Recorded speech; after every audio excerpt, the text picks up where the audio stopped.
malah mereka yang menjadi korban, malah mereka yang dilemparkan aib. Itu yang sangat disayangkan. Siapa orangnya udah ketahuan, tinggal kita tunggu prosesnya. Ya, ya. Kami harap pihak kepolisian membuka proses ini untuk jadi pengetahuan publik ya.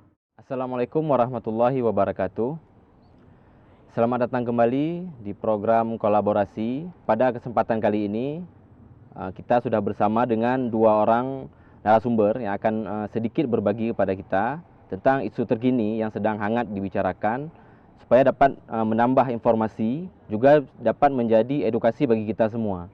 Nah, telah hadir bersama kita ini ada yang pertama adalah Bung Edi. Bung Edi ini dari Gerakan Masyarakat Peduli Anak Aceh Barat atau disingkat dengan GEMPA. Gerakan yang beliau lakukan saat membela hak-hak pelecehan terhadap anak kemarin ya. Ya. Nah, jadi beliau termasuk salah seorang koordinator dalam program ini. Jadi nanti kronologi lengkapnya akan diceritakan langsung oleh Bung Edi. Selanjutnya kita juga bersama Bang Aulia ya. Bang Aulia adalah pengabdi bantuan hukum dan kepala program LBH Banda Aceh.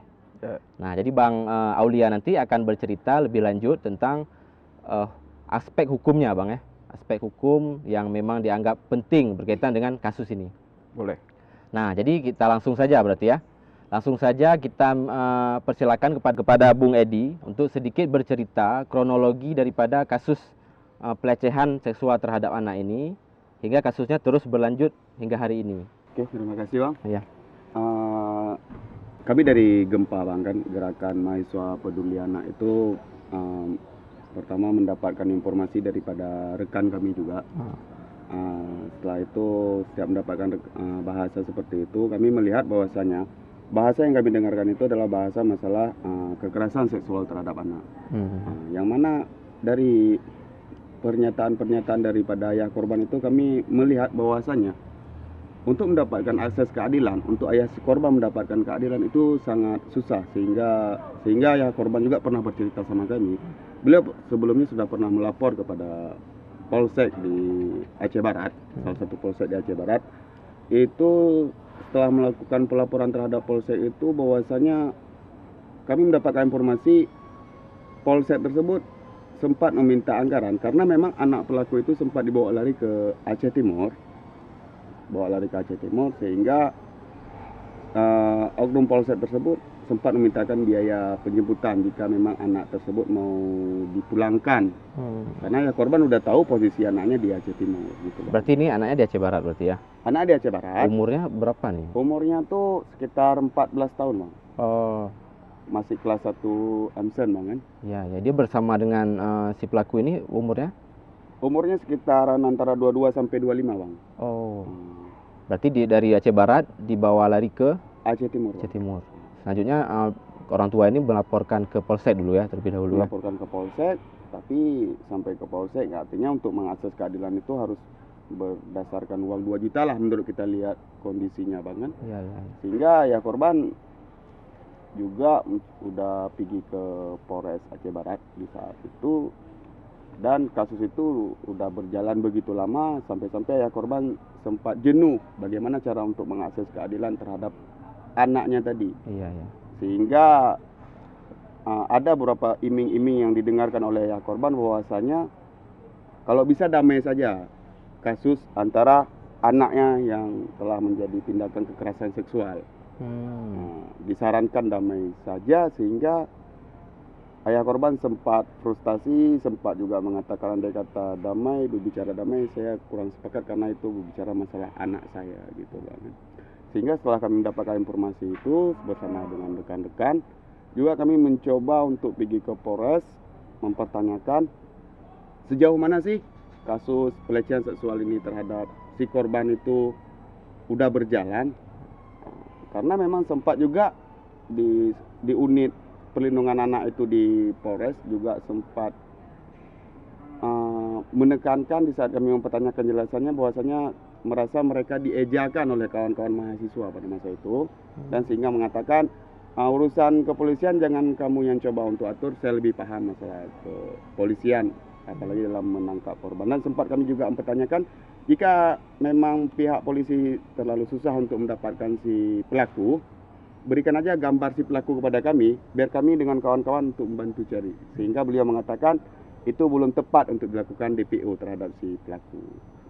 Sehingga kami udah buntu juga kawan-kawan duduk sharing dengan kawan-kawan Himasor dasarnya Bang, Himpunan Mahasiswa Perseorangan, yang mana di situ tergabung dengan kawan-kawan Sumur, HMI dan beberapa orang. Kami coba untuk berunding bagaimana sih untuk si korban ini ataupun ayah korban bisa mengakses keadilan. Sehingga kami mendapatkan jalur dari kawan-kawan bahwasanya coba kita hubungi masalah hukum terhadap LBH. Itulah sehingga sampai ke LBH dan hari ini kuasa hukumnya pun LBH Bang. Oh iya iya. Jadi kalau yang masalah kemarin Bang sampai ada itu apa nih? Yang ada apa ada memang ada tindak kekerasan atau memang gerakan apa yang orang Abang lakukan sehingga ada muncul sampai viral kemarin itu Bang? Ya, kami juga melakukan gerakan-gerakan aksi karena kami melihat bahwasanya ada kelalaian di situ Bang. Baik dengan psikologinya pun kami lihat tidak beres, unit yang seharusnya menangani kasus ini, unit PPA itu pun yang harusnya menyelesaikan ataupun bantu si korban pun kami lihat banyak kejanggalan-kejanggalan yang mereka lakukan Bang. Sehingga kami pun merasa bahwasanya jika kasus ini terlalu disepelekan, itu besar kemungkinan kasus-kasus seperti ini akan menjadi lebih banyak Bang. Akan tidak menutup kemungkinan banyak juga orang-orang mungkin korban pelecehan seksual gara-gara kelalaian oknum ini menjadi kasus ini tertutup Bang. Sehingga kami merasa ini tidak bisa dibiarkan. Tidak bisa dibiarkan kasus seperti ini. Kita harus advokasi. Sehingga kami bersama kawan-kawan mengambil inisiatif bahwasanya hal ini memang harus diketahui oleh publik. Bahwasanya kasus masalah pelecehan seksual ini bukan kasus yang biasa, karena berbicara apalagi anak di bawah umur Bang, itu akan sangat mengganggu untuk masa depan dia, karena efek-efek yang telah diterima. Apalagi kami juga pernah duduk sama orang tua korban aja untuk keluar aja ke Kediri itu sangat susah Bang. Karena apa? Malah mereka yang menjadi korban, malah mereka yang dilemparkan air.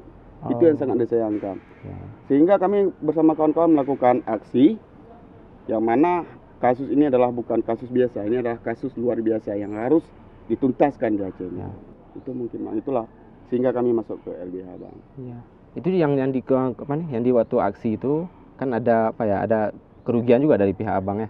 Ya, dan kami sangat menyayangkan sikap-sikap yang harusnya aparat itu sempat melakukan tindakan keparat Bang kan.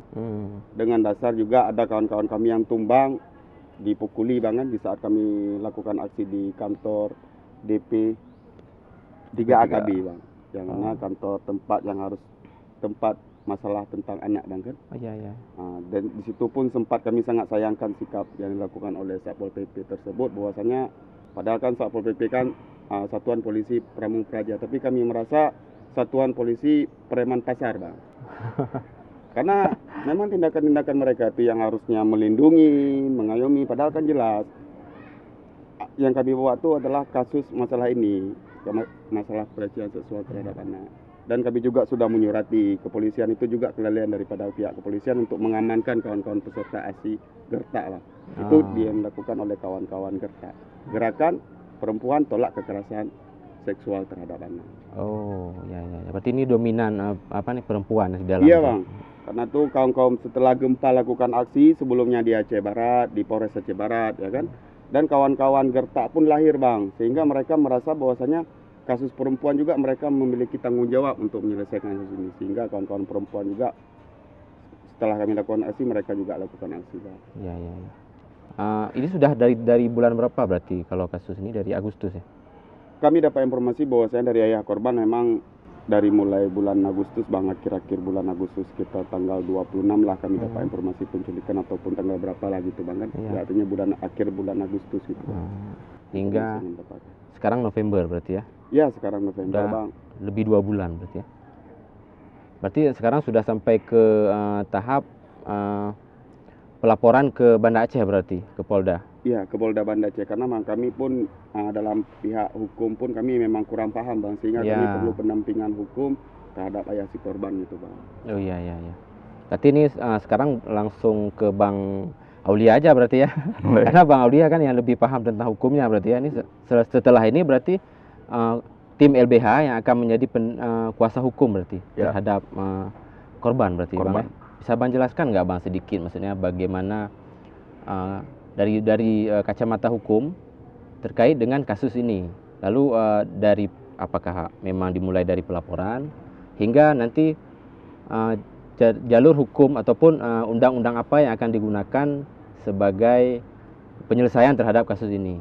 Bisa Bang jelaskan sedikit, Bang? Ya, makasih. Kalau pertama kami dengar kronologisnya ya. Pertama itu kan keluarga korban, ayah korban itu melapor ke Polsek. Polsek Arongan Lambali. Tapi kan di Polsek justru dimintai uang ya. Padahal itu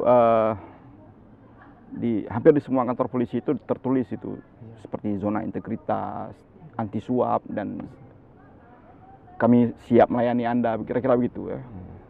Di spanduk-spanduk kan selalu tertulis itu, di semua kantor polisi ada. Tapi pada prakteknya ternyata ayah korban itu dimintai sejumlah uang dengan alasan ini biaya operasional polisi untuk menjemput korban dan pelaku dari Aceh Timur. Padahal kan polisi sudah kita bayar setiap hari ya, setiap bulan.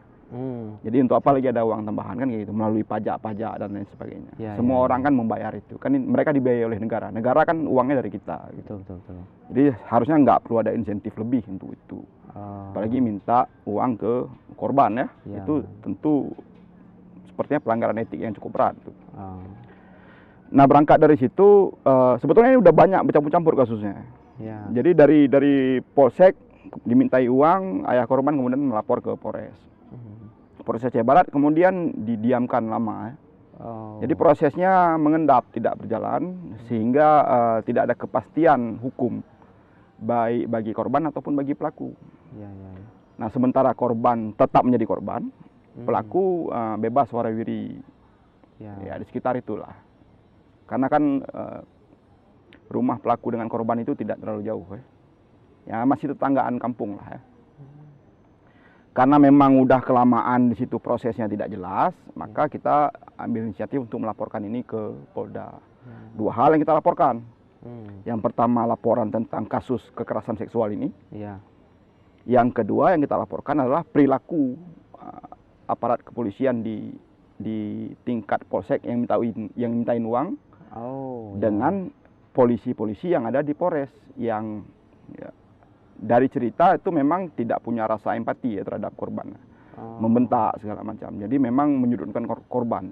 Memang sering di kasus-kasus seperti ini korban kekerasan seksual itu kebanyakan perempuan ya. Itu memang ketika mencari keadilan di tempat yang seharusnya itu kan dimulai dari kantor polisi, memang sering diajukan pertanyaan-pertanyaan yang menurut kita itu sangat intimidatif ya.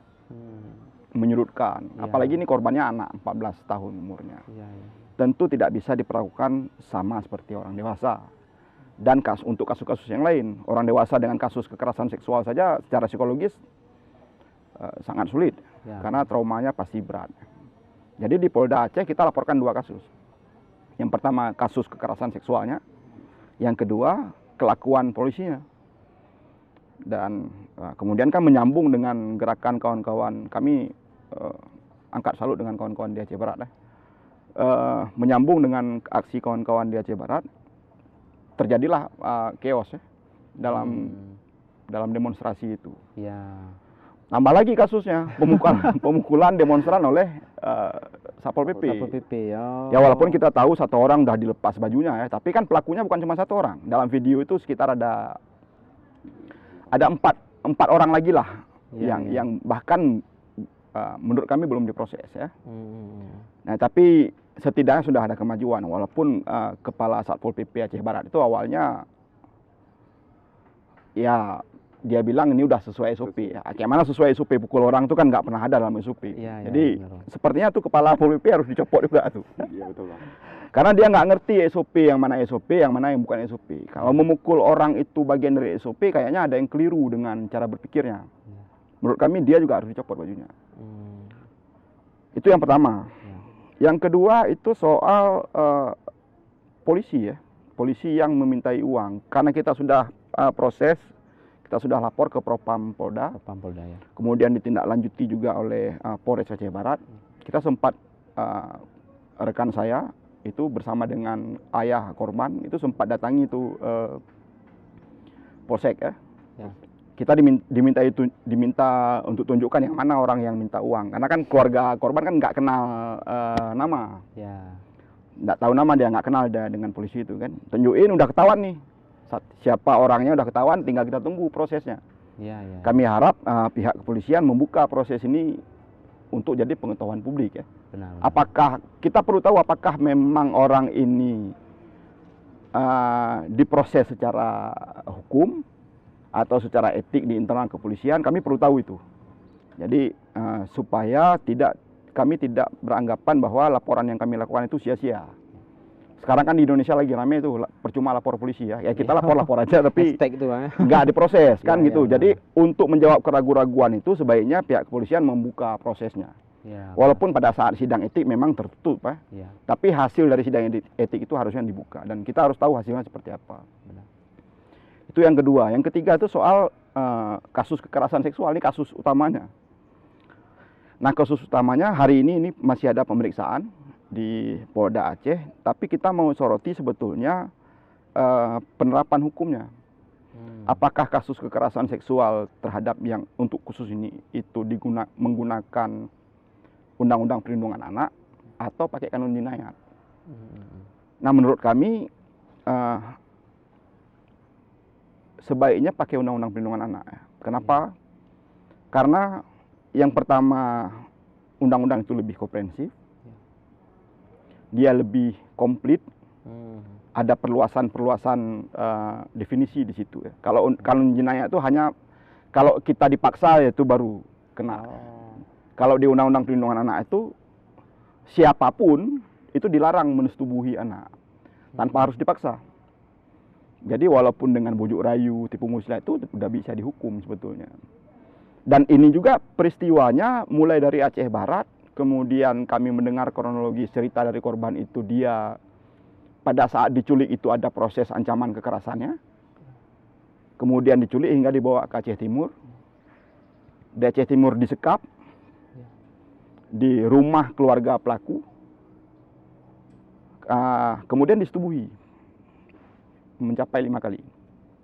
Udah berapa buah tuh Bang berarti ya? Ya, jadi ada banyak rangkaian tindak pidananya sebetulnya. Ya. Dan pelakunya tidak hanya si laki-laki ini. Oh, ada Jadi, kemungkinan lain. Ya. Keluarga si pelaku yang di rumah di Aceh Timur itu kan dia tahu nih, ketika mau disetubuhi kan korban kan melawan. Oh. Tapi karena ya secara fisik dia mungkin lebih lemah ya, tidak mampu melawan secara fisik, tapi teriak. Ya. Nah, ketika teriak orang yang ada di rumah itu kan keluar, seakan-akan ya sudah kau lakukanlah, kami keluar. Jadi membiarkan terjadinya persetubuhan terhadap anak. Dan kami dengar juga keluarganya yang di Aceh Timur itu mengatakan begini, motif si laki-laki ini mau menikahi si anak nih sebetulnya. Dia disampaikan oleh keluarga di sana, kalau memang nggak mau kau nikahi ya perkosa saja. Oh. Jadi kasusnya itu tidak melibatkan satu orang. Ya. Jadi pakai orang lain juga, sehingga singkat cerita si anak berhasil lah dibawa kembali ke Aceh Barat ya. Persisnya di Aceh Jaya ya diturunkan ya. Oh. Karena si anak itu sempat berhasil keluar dari rumah, itu dari sekapan itu. Kemudian diamankan oleh tetangganya, dikasih uang. Oh. Karena udah dengar teriak-teriak mungkin beberapa hari ya. Dikasih uang, pulang terus. Jadi sebelum jauh lari berhasil ditangkap lagi sama pelaku, dimasukin lagi ke rumah. Nah, ini nanti akan nyambung dengan pernyataan dari psikolog yang periksa di Aceh Barat hari ini, statement hari ini. Psikolog bilang bahwa keterangan anak itu hasil kebohongan lah. Oh. Kalau memang ini kebohongan, harusnya rangkaian peristiwa ini dicek dulu, dibuktikan dulu. Ada banyak sekali saksi yang bisa menjelaskan itu. Benar.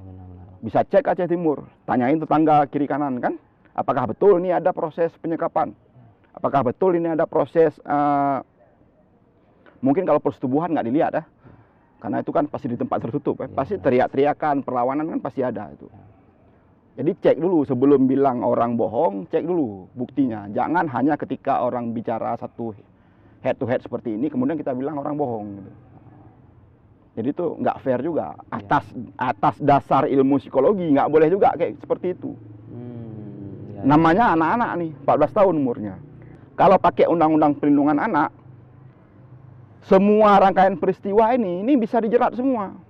Oh. Mulai dari penculikannya, Ya, ya. menghalangi kebebasannya, Ya. mensetubuhi, Ancaman tadi, Bang. ya, mengancam, membiarkan si anak disetubuhi orang lain. Ini semuanya bisa pakai nih. Ya, ya, ya. Tapi kalau pakai kanun jenayat tentang pemerkosaan terhadap anak, cuma satu. Yaitu peristiwa pemerkosaannya saja Ya, ya. yang bisa Yang bisa dipakai. yang bisa dikenakan itu ya. Ya, dan lagi pula kalau hanya aspek pemerkosaannya saja dan pakai kanun jenayat, menurut keterangan korban ini kan 5 kali kejadian. Ya. Nah, seringnya itu dalam proses pencarian keadilan, kalau sudah lebih dari 1 kali, itu dianggap suka sama suka. Oh. Padahal si anak, kendati pun dia mungkin yang kedua atau yang ketiga atau yang kesekian kali tidak lagi sanggup melakukan perlawanan, itu karena memang ada relasi kuasa yang timpang, ada intimidasi di situ sehingga yang membuat dia memang tidak bisa lagi melawan. Nah, ketika orang nggak bisa melawan, itu dianggap suka sama suka. Ya. Kalau suka sama suka, bukan pemerkosaan, zina. Si pelaku dicambuk, si korban dicambuk juga nih. Oh, ya. Ini bahayanya. Ya, Tapi ya. kalau pakai undang-undang perlindungan anak, semua rangkaian peristiwa itu bisa diproses betulnya. Dan kami harap Polda Aceh pakainya undang-undang perlindungan anak Oh, ya, ya, ya. untuk memeriksa kasus ini Ya. agar dia lebih komprehensif. Itu sih menurut kami. Oh, oke, oke. Makasih banyak Bang Aulia. Berarti memang yang akan ditekankan ke depan ini lebih berkaitan dengan antara dua buah undang-undang ini, Bang, ya. Yang mana yang memang harus dikedepankan untuk digunakan berarti ya. Biar lebih adil atau gimana, Bang? Ya, menurut kami seperti itu ya. Ya. Jadi khusus untuk tindak pidana pelecehan seksual dan pemerkosaan, Ya. khusus untuk itu ya, Ya. kanun jinayat kita itu tertinggal jauh daripada undang-undang perlindungan anak. Oh, ya, ya. Kalau undang-undang perlindungan anak itu sudah lebih komprehensif, hukumannya lebih berat, Ya. unsur-unsur tindak pidananya lebih luas. Kalau pakai jinayat dia hanya seperti yang tadi di depan saya bilang, hanya ketika dia diancam ya, Ya. atau menggunakan kekerasan, baru bisa dianggap pemerkosaan. Ya. Ada unsur paksa, itu yang paling penting. Sementara tidak semua pemerkosaan terhadap anak itu pakai unsur paksa. Ya. Bisa diiming-iming, tipu muslihat, serangkaian kebohongan, itu lazim terjadi. Jadi kalau pakai kanun jenayat itu nggak bisa dibuktikan karena nggak ada unsur paksanya. Ya, ya, ya, benar, Bang. Tapi kalau pakai undang-undang perlindungan anak, kendati pun tidak ada unsur paksa, itu dianggap sebagai sebuah tindakan tipu muslihat sehingga anak mau bersetubuh dengan dia. Ya, ya, ya. Dan itu juga bisa dijerat. Kan namanya aspek pelindungan terhadap anak. Ya. Yang diutamakan itu pelindungan terhadap anak. Ya. Gitu. Lagi pula hukumannya jauh lebih berat gitu. Ya, ya. Kalau ya. pakai kanun paling kalau nanti bisa dicambuk kan sehari cambuk besok lepas bebas. Ya, benar, benar, benar. Efek jerahnya mungkin lebih ini, Bang, ya. Ya pastilah, bisa, ya. Ya pastilah. Karena menurut kami hukuman cambuk itu katakanlah maksimal ya 200 kali cambuk ya. Sekali naik panggung 200 kali cambuk dengan naik panggung eksekusi itu. Ya. Yang 10 dengan yang 200 kali kan malunya sama aja. Ya, benar, benar, benar. Mau 10 kali, mau 50 kali, mau 100, sama aja malunya, udah naik di atas panggung. Apalagi sekarang pakai masker. Ya, ya. Itu cambuk, apalagi kalau cuma bayar denda. Kalau si Ah, pelaku punya uang misalnya gimana? ya, benar. Bahkan rasa malu yang seadanya itu pun dia nggak harus terima kan? Ya. Bayar uang selesai. Udah. Hmm. Karena kanun membolehkan itu. Oh. Pilihan ya, hukumannya ya. 3, denda atau cambuk atau penjara atau dia. Oh, pilihan ketiga berarti, Bang, ya. Ya, ya, ya. 3 pilihannya. Oh, Yang diutamakan itu cambuk. cambuk, benar. Kalau undang-undang perlindungan anak jelas penjara dan denda. Oh, ya, ya. Kalau pakai perubahan terbaru di situ ada kebiri lagi yang baru-baru ini. Ya, benar, benar. Gitu. Pasti sering dengar tuh kan. Ya. Kira-kira begitulah. Baik. Jadi ini sudah ada mungkin sedikit kejelasan ya terkait dengan kronologis serta perkembangan kasus yang terjadi Aceh Barat hari ini. Jadi untuk penutup bisa Bang Aulia berikan sedikit closing statement. Closing statement, yang pertama makasih banyak kawan-kawan mahasiswa Aceh Barat ya. Ya. Karena semakin banyak yang mengawal kasus ini, tentu semakin kita harapkan proses pencarian keadilan ini semakin baik ya. Ya. Itu yang pertama. Yang kedua, tentu kami harap kepada para penegak hukum itu untuk menggunakan Undang-Undang Perlindungan Anak. Karena kasus kekerasan seksual di Aceh itu sudah masuk dalam tahap mengkhawatirkan ya. Ya. Krisis bahkan ya. Jadi sudah terlalu berlebihan kasus seperti itu. Awalnya kita tidak menyangka Aceh bisa seperti itu, tapi ternyata ada Bang ya. Ya. ada dan banyak. Banyak ya, ya. Dan banyak dan nggak pernah kita sangka-sangka. Sebelumnya kita cuma nonton di TV-TV bahwa kejadian itu terjadi di tempat lain. Ya. Sebenarnya enggak, itu terjadi di tempat kita juga. Semua karena kekerasan seksual ini dia tidak mengenal usia, tidak mengenal status sosial, ekonomi, jenis kelamin. Yang laki-laki juga banyak tuh yang terjadi jadi korban kekerasan seksual. Mulai yang dewasa sampai yang anak-anak, perempuan pun demikian, bahkan lebih banyak. Ya. Jadi kami harap aparat penegak hukum dalam hal ini, mulai dari kepolisian, kejaksaan sampai ke pengadilan, itu memeriksa kasus-kasus seperti ini menggunakan Undang-Undang Perlindungan Anak jika korbannya adalah anak. Ya. Kami rasa itu aja. Baik Bang, terima kasih Bang Aulia. Sama-sama. Dari Bung Edi, ada ini nggak closing statement mungkin?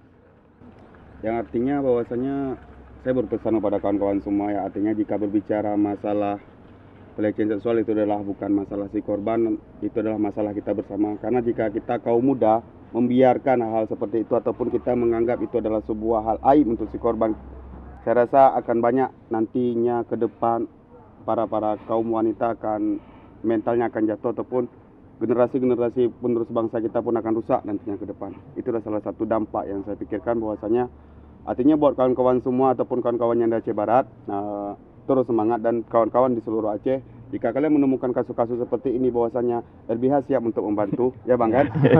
Ya. Karena kita masih ada juga, jika kawan-kawan tidak paham masalah hukum, boleh juga saya rasa abang-abang di LBH ini membantu kita advokasi kasus ini. Artinya apa? Jadilah manusia yang mampu memanusiakan manusia. Itu pesan dari saya mungkin Bang. Ya baik, terima kasih banyak berarti. Nah jadi ini kita udah dengar banyak ya dari Bang Aulia, juga dari Bung Edi. Terima kasih banyak kepada Bang Aulia dan Bung Edi. Mungkin ini bisa jadi pembelajaran bagi kita semua. Semoga kasus ini dapat terselesaikan sesuai dengan harapan kita semua. Dan abang-abang ini juga diberikan kesehatan oleh Allah sehingga dapat terus berjuang untuk memperjuangkan hak-hak yang keadilan ini berarti ya. Amin. Baik, mungkin di sini saja teman-teman sekalian. Di kesempatan lain kita akan berjumpa kembali. Assalamualaikum warahmatullahi wabarakatuh. Waalaikumsalam.